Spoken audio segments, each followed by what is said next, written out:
The moment she asked, the entire cafe seemed to hold its breath. It was a bright Saturday morning, sunlight pouring through the glass windows and dancing across the scratched wooden tables.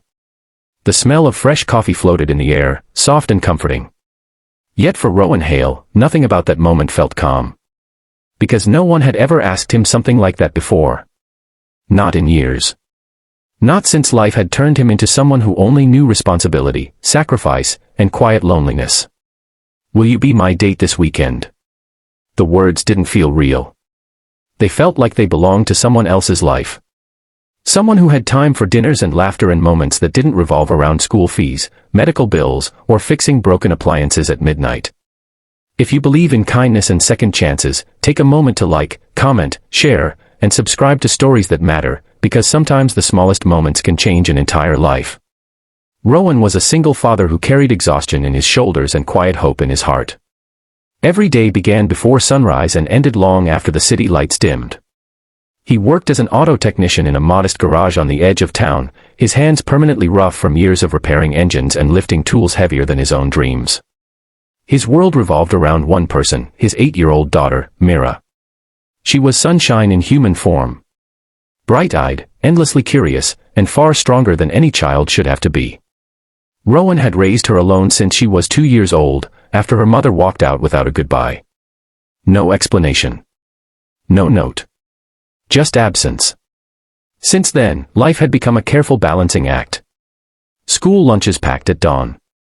Homework help after late shifts. Stories read at bedtime even when his eyes could barely stay open. And through it all, Rowan never complained. Because every time Mira smiled, it felt like life was giving him just enough strength to keep going. That morning, he wasn't thinking about anything beyond replacing a faulty brake system when she walked into the cafe across from his garage. Her name was Elara Voss. But Rowan didn't know that yet. All he saw was someone who didn't belong in his world. She moved with quiet confidence, dressed simply but elegantly, her presence calm yet commanding. She wasn't loud, yet the room seemed to shift around her. She ordered tea instead of coffee. Sat by the window. And watched the street like she was studying something deeper than passing cars. Rowan noticed her only because she noticed him first. He was sitting there during his short break, grease still lining the edges of his fingernails despite his best effort to clean them. His work shirt was worn, sleeves rolled, posture slightly hunched from years of labor. And she smiled at him. Not out of pity. Not out of politeness. But like she saw something worth acknowledging. It unsettled him. People didn't usually smile at him that way. Especially not people like her. Days passed. And she returned. Always during daylight. Always sitting by the same window. Always with tea.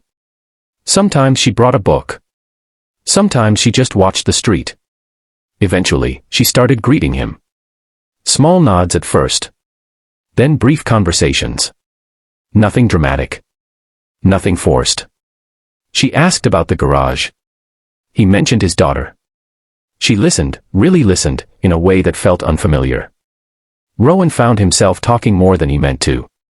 About Myra's love for drawing. About how she wanted to build robots someday. About how he was saving every extra coin for her future. Elara never interrupted. Never judged. Just listened.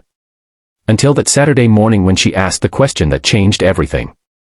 Rowan didn't say yes immediately. His first instinct was to refuse. Not because he didn't want to go. But because he didn't think he was allowed to. People like him didn't go on dates. People like him worked, survived, and went home. But something in her tone felt genuine. There was no mockery. No hidden agenda. Just a simple invitation. So he said yes. And walked back to the garage wondering if he had just made a mistake.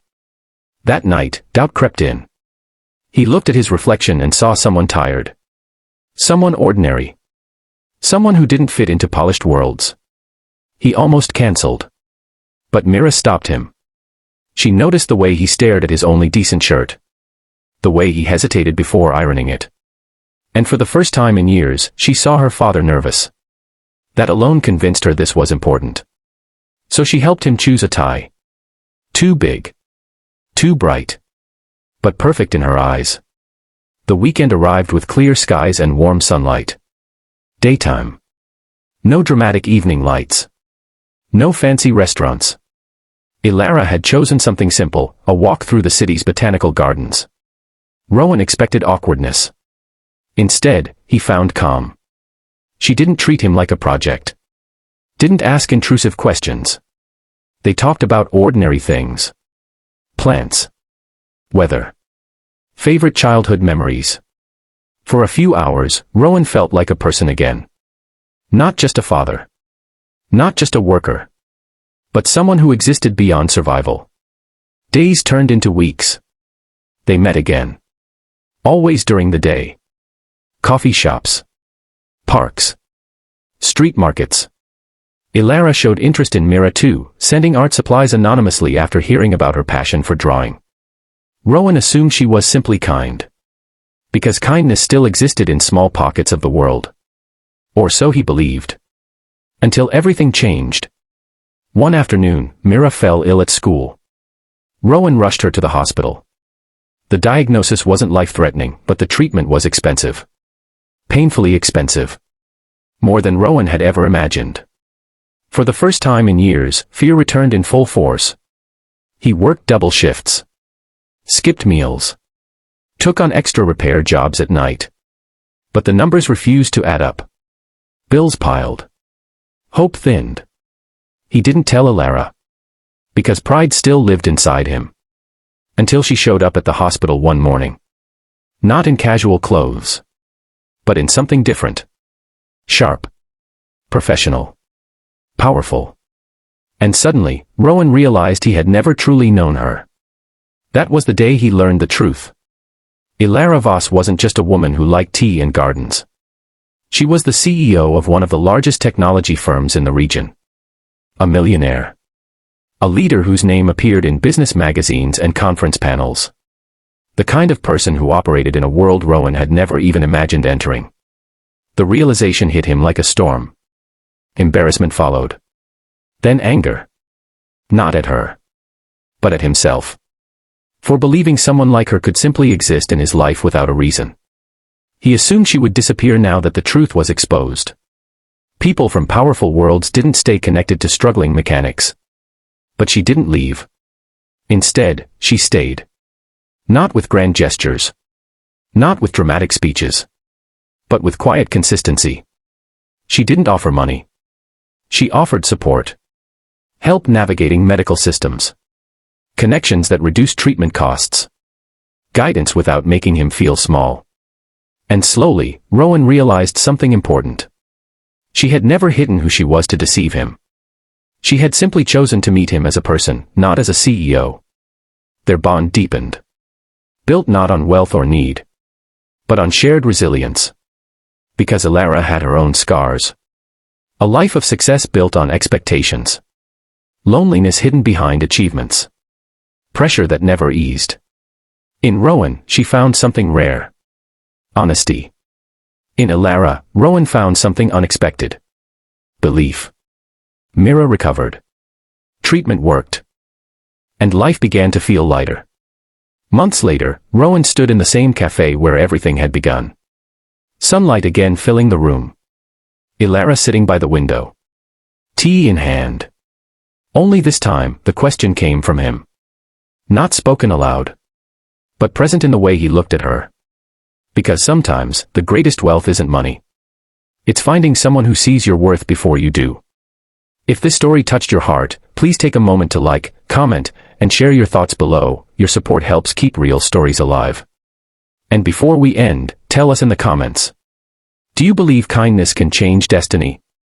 Because for Rowan, it already had. Their journey didn't erase hardship. It didn't turn life into a fairy tale. But it created something real.